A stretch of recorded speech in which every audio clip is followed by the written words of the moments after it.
సకాలంలో రక్తం అందించి ఎంతోమంది ప్రాణాలను రెడ్ క్రాస్ కాపాడింది. తలసీమియాతో బాధపడుతున్న వారికి రక్తం అందిస్తూ ఆదర్శంగా నిలుస్తోంది. వివిధ రకాల వ్యాధులతో బాధపడే వారికి అత్యవసర ఆపరేషన్ల సమయంలో పేషెంట్లకు బ్లడ్ అందిస్తోంది. తలసీమియాకు మరింత నాణ్యమైన వైద్యం అందించేందుకు చర్యలు తీసుకుంటున్నామని కలెక్టర్ లక్ష్మీసా తెలిపారు. బ్లడ్ బ్యాంకుల్లో ప్రత్యేక తలసీమియా యూనిట్లను ఏర్పాట్లు చేసేందుకు ఇప్పటికే ప్రతిపాదనలు పంపినట్లు వివరించారు. రెడ్ క్రాస్ సొసైటీ సేవలపై మరింత సమాచారాన్ని మా ప్రతినిధి హారిక అందిస్తారు. క్లబ్ రెడ్ క్రాస్ బ్లడ్ బ్యాంక్లో అయితే థాలసీమియా పేషెంట్స్ కోసం ఈ సపరేట్గా ఒక బ్లడ్ బ్యాంక్ అనేది ఏర్పాటు చేయడం జరిగింది. ఎందుకంటే వాళ్ళకి డైలీ బ్లడ్ అనేది చేంజ్ చేయాలి, లేకపోతే ఈ వ్యాధి వల్ల వాళ్ళ ప్రాణాలకే ప్రమాదం ఉంది.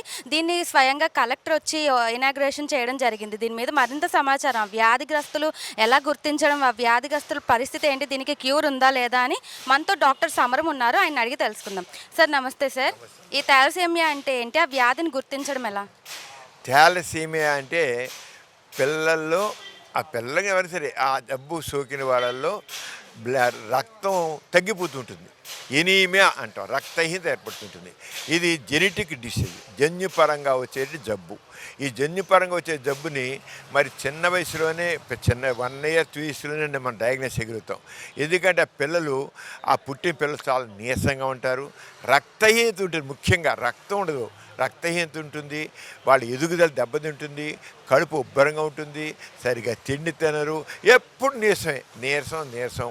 వాళ్ళ మైల్ స్టోన్స్ ఉండవు, పిల్లల మైల్ స్టోన్స్ కూడా రావు. ఆ రంగా బిడ్డ పుట్టిన 1-2 సంవత్సరాల్లోనే ఇలా బిడ్డ చాలా అనారోగ్యంగా ఉంటారు కనుక డాక్టర్ దగ్గరికి వెళ్తే పరీక్ష చేసి థాలసీమియా అనేది నిర్ధారిస్తారు. ఇది జెనెటిక్ డిసీజ్, జన్యుపరంగా వచ్చేది. దీనికి మామూలుగా చేసి అంటే ఇక ప్రతి 3 వారాలకి 4 వారాలకి రక్తం ఎక్కిస్తూనే ఉండాలి. అప్పుడే వాడికి ఏ రక్తం అయితే తగ్గిపోతుంది. 3 వారాలకు 4 వారాలకు పూర్తిగా రక్తం తగ్గిపోతుంటే మళ్ళీ ఎక్కిస్తుంటాం. ఇది 3 వారం 4 జరుగుతుంది. ఇది మన rotary red cross blood bank ద్వారా మేము రెగ్యులర్గా చేసేంటే వాళ్ళకి రెగ్యులర్గా అందిస్తున్నాం బ్లడ్ బై డాక్టర్లు ఈసారి ఇప్పుడు ఏం చేసామంటే ఇవాళ మన ఎన్టీఆర్ జిల్లా కలెక్టర్ లక్ష్మీషా గారు ఇక్కడ ఉన్న ట్రాన్స్ఫ్యూజన్ సెంటర్ పెట్టారు. మేము స్టేట్ గవర్నర్ గారు ఏం చేస్తారంటే ప్రతి రెడ్ క్రాస్ బ్లడ్ బ్యాంకులో కూడా పిల్లలకి మీరు ఎట్లానే ఉచితంగా రక్తం ఇస్తున్నారు, బ్లడ్ బ్యాంక్ ద్వారా ఉచితంగా ఇస్తున్నారు, ఆడగానే ఉచితంగా ట్రాన్స్ఫ్యూషన్ రక్తం కూడా ఎక్కించాలని గవర్నర్ గారు కోరారు. అంచేత ఉచితంగా రక్తం ఇవ్వడం ఎక్కించడం కూడా పెట్టాం. 2 ఇవ్వడమే కాదు, రక్తం ఇవ్వడం ఉచితంగా ఇవ్వడం కానీ ఉచితంగా రక్తం ఎక్కించడం కూడా ప్రోగ్రాం పెట్టాం. అయితే ఇది మామూలుగా అయితే రెగ్యులర్గా ఎవ్రీ మంత్ బతుకున్నంతకాలం ఎక్కిస్తూనే ఉండాలి. అలాగా ఎవ్రీ మంత్.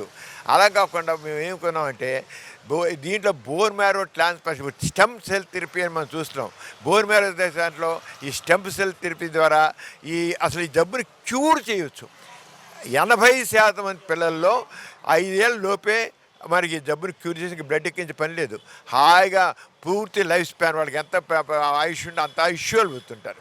అంచేత అది పెట్టాను. కలెక్టర్ గారు వచ్చారు, ఆయన కూడా పూర్తిగా కోఆపరేషన్ చేశారు. మేము త్వరలోనే కలెక్టర్ గారి సహాయంతో ఇక్కడ బోన్ మ్యారో ట్రాన్స్ప్లాంటేషన్ కూడా మరి ఆరోగ్యశ్రీ ద్వారా కానీ ఇంకో, ఎందుకంటే లక్షల మీద బోన్ మ్యారో ట్రాన్స్ప్లాంట్ అది కూడా చేయాలని సంకల్పం చేసాము.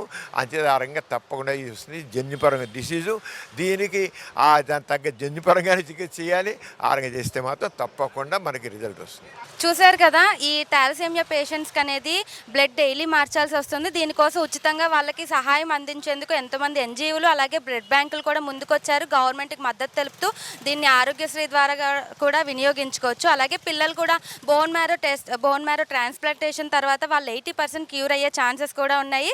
సో ప్రతి ఒక్కళ్ళు ఈ వ్యాధిని బారిన పడి ఇబ్బంది పడే వాళ్ళు ప్రతి ఒక్కళ్ళు దీన్ని సద్వినియోగం చేసుకోవాలని కోరుకుంటూ వీడియో జర్నలిస్ట్ విశ్వాతో హారిక, వైకే న్యూస్, విజయవాడ.